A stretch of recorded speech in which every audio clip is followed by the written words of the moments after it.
এরপর আমি আসব গ্রামীণ আবাসক যোজনায়।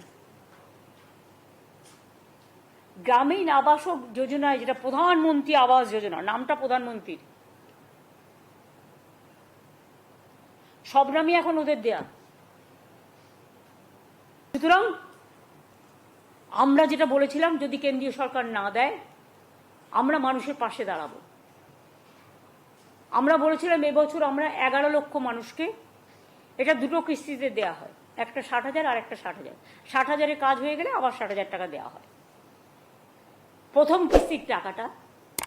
আর 11 লক্ষর জায়গায় এটা আমি 1 লক্ষ বাড়িয়ে দিয়েছি। তার কারণ, যদিও টাকার সংকুলনের প্রবলেম আছে, তা সত্ত্বেও, তার কারণ দানা হয়েছে, বন্যা হয়েছে, টর্নেডোতে অনেক ঘরবাড়ি ভেঙে গেছে, তাদেরগুলো ইনক্লুড করে আমি এটা 11 লক্ষটাকে 12 লক্ষ করে দিয়েছি। এবং আমাদের সরকার নিজেদের টাকায় এই বাড়িগুলোর টাকা দিতে শুরু করবে 15ই ডিসেম্বর থেকে 30শে ডিসেম্বরের মধ্যে টাকাটা পেয়ে যাবেন, প্রথম কিস্তিটা। কারণ যেহেতু ইলেকশন ছিল, যেখানে ইলেকশন সেখানে সার্ভেই করতে দেয়নি। 6টা জেলায় ইলেকশন ছিল, 5টা জেলায়। ফলে ওই 5টা জেলায় যে লিস্ট আমাদের কাছে আছে, তা সত্ত্বেও তো এটাও তো ঠিক, লিস্টে অনেক সময় ধরুন আসল সার্ভেটা হয় না, অনেক গরিব মানুষ বঞ্চিত হয়। যাতে বঞ্চিত না হয়, তাই পশ্চিমবঙ্গ পঞ্চায়েত এবং গ্রামীণ ডিপার্টমেন্ট একটা সার্ভে করছে এলাকায়। সেই সার্ভেটা মানে কাউকে বাদ দেওয়া নয়, যারা গরিব তারা পাবেনি। এটা করা হচ্ছে এই কারণে যে ক্রস চেক করে নেওয়া উচিত, সে পাওয়ার যোগ্য কি পাওয়ার যোগ্য নয়। যদি কেউ পাওয়ার যোগ্য হয়, সেটা বঞ্চিত না হয়। কিন্তু এই 12 লক্ষ দেওয়ার পরেও আমাদের কিন্তু আরো বাকি থাকবে 24 লক্ষ। আগে আমরা 50 লক্ষ বাড়ি করে দিয়েছি এই 12 বছরে। আরো 24 লক্ষ বাকি থাকবে।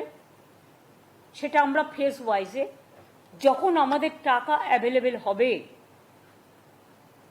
তখন সেটা আমরা করে দেব।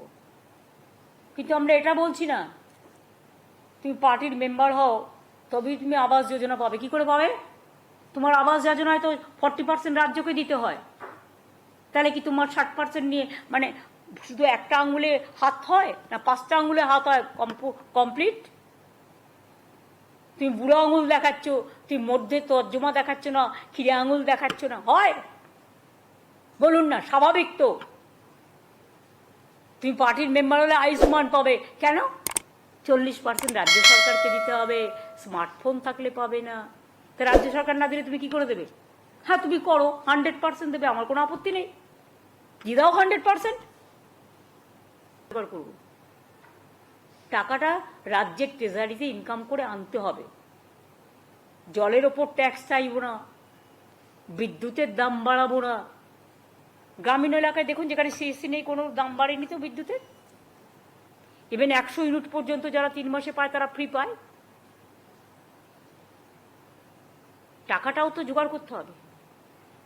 টাকাটা যখন আমার কাছে আসবে, সংকুলন হবে, আমি কথা দিচ্ছি, আমি যদি কথা দিই, আমি জুমলা সরকার করি না যে বলবো এক করব না। ইলেকশনে যা যা বলেছিলাম প্রত্যেকটা করে দিয়েছি। এটা মামাটি মানুষের সরকার। আমার সরকার আমার দলের কাছে দায়বদ্ধ নয়, দলকে ভালোবাসে।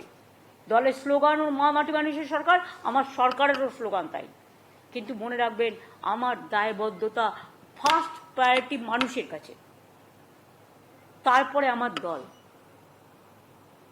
এটা আমি মেনটেন করি, কারণ দল আমাকে এটা বলেছে, যেটা আমাদের ম্যানিফেস্টো কমিটমেন্ট, এটা আমাদের করতে হবে। তাই সরকার থেকে আমাকে সেই কাজটা করতে হয়। তার কারণ আমি মানুষকে দাঁড়িয়ে কথা দিয়েছি। আমি মানুষকে দাঁড়িয়ে যে কথাটা দিই, সেই কথাটা শেষ পর্যন্ত করি। বাড়ির কাজ গ্রামীণ, আমি আগেই বলেছি, বাংলা আবাস যোজনা হবে না, এটা বাংলার বাড়ি। টাকা যখন আমাদের নামও আমাদের রাজ্যের নামে হবে, বাংলার বাড়ি। এখনো তো বাংলা নামটা করে দেয়নি। আসুন না কিছু প্রজেক্টের নাম মধ্যে দিয়ে করি। এটা অলরেডি আমাদের বাংলার বাড়ি হচ্ছে, আরবান এলাকাতেও হচ্ছে, রুরাল এলাকাতেও এটার নাম হবে বাংলার বাড়ি। আর পথশ্রীত গ্রামীণ রাস্তা আমরা করি আমাদের নিজেদের টাকায়, ইলেকশনের আগেও আমরা করে দিলাম। এবং ইলেকশনের আগেও জানুয়ারি না ফেব্রুয়ারি মাসে আমরা 9 লক্ষ লক্ষ্মীর ভাণ্ডার দিয়েছি, যখন কোড অফ কন্ডাক্ট চালু হয়নি এক্সট্রা। কাজেই টাইম টু টাইম এগুলো আমরা দেখে নেব, যেটা যেটা করার আমরা করব। আমার এটুকুই বলার ছিল, বাদ বাকিটা আপনাদের সবার দায়িত্ব। আর ওই